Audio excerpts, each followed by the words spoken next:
Hey guys, welcome back! I'm going to continue talking about SMART goals today.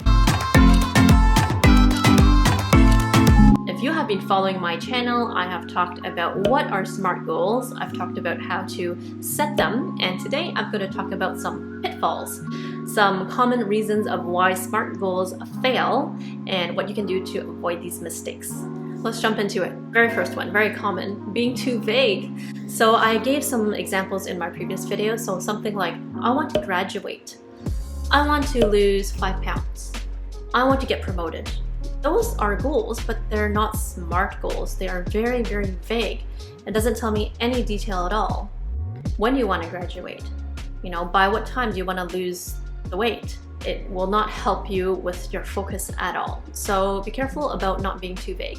On the opposite spectrum, don't be too focused. So say you have 3 goals and what you do every single day is based on those 3 goals and you are just so focused, so oriented on it that you ignore everything else. Obviously that is not good for your mental well-being because you are going to create stress for yourself. Because you are striving so hard to achieve those goals and you're sticking to it like it's set in stone.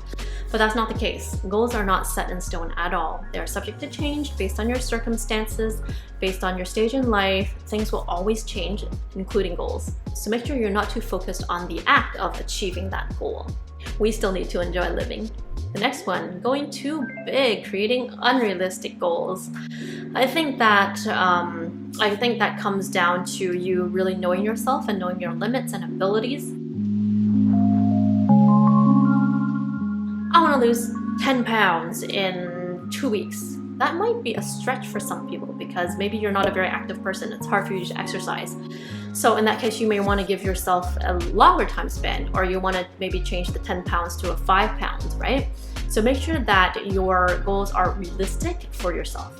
Having too many goals and losing focus, I think this is very easy to do. So you're talking about goal setting. So you go down and you write like 5,000 goals and you're like, oh, that's too much, and you narrow it down a little bit, but you're still left with like 100 goals.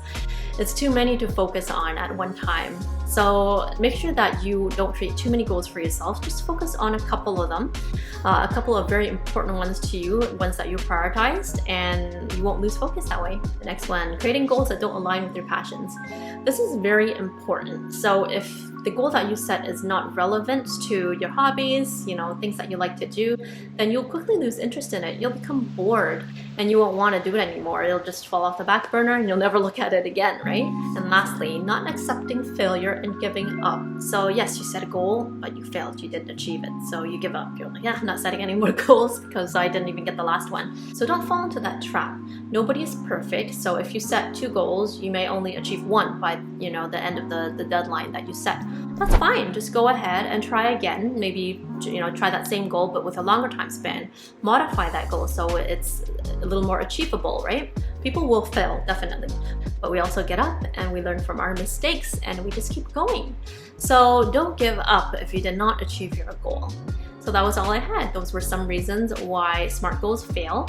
Don't make these mistakes, and I think you will be able to create very, very good SMART goals. Let me know what you think. Do you have a goal already? Put it down in the comment below and I will read it. Thanks so much for dropping by today, and I'll see you next time.